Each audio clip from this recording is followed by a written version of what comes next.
প্রতিটি মানুষ জন্মগতভাবে অন্যের থেকে মেধা ও মননে, কর্মদক্ষতায়, চতুরতায়, ভিন্ন রুচিবোধ ও চিন্তাশক্তি নিয়ে জন্মায়। জন্মের পরবর্তী পরিবেশের আলোকে সে নিজেকে বিকশিত করে তোলে। পরিবেশ একজন শিশুকে গড়ে তুলতে পারে যথার্থ মানুষ হিসেবে। কথায় আছে, যতনে পারে রতন। কথাটা সামান্য একটা প্রবাদ হলেও তার মূল্য অনেক।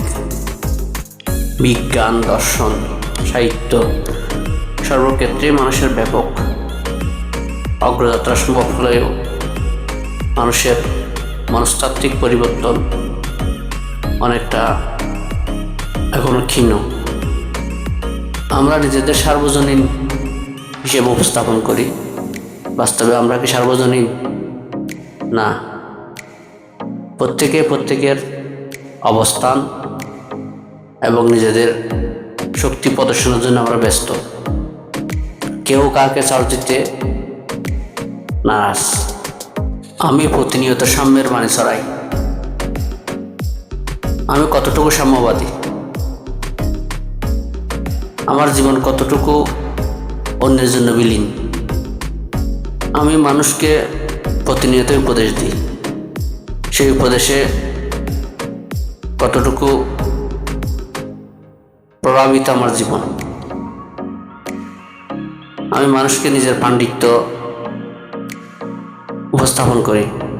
সেই পাণ্ডিত্যে আমার জীবন কতটুকু ধন্য?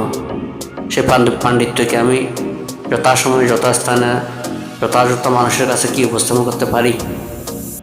গতানুগতিক দ্বারাই নিজেকে উপস্থাপন করতে গিয়ে আমি আমার প্রাপ্ত শিক্ষা, প্রাপ্ত কৌশল, নিজের বিবেচনা, নিজের জ্ঞানকে কতটুকু এবং কীভাবে প্রসার এবং প্রসার করতে পারছি। যদি প্রশ্নগুলো নিজের মনের মধ্যে প্রতিনিয়ত আসা যাওয়া করে, হয়তো একদিন আপনি আপনার নিজের প্রতিভা, নিজের জ্ঞান, নিজের গুণ সঠিকভাবে মানুষের মাঝে বিতরণ করতে পারবেন। নিজেকে নিজের সঠিক অবস্থানে নিয়ে আসুন, নিজে ভাবুন এবং অন্যকে ভাবতে সহায়তা করুন।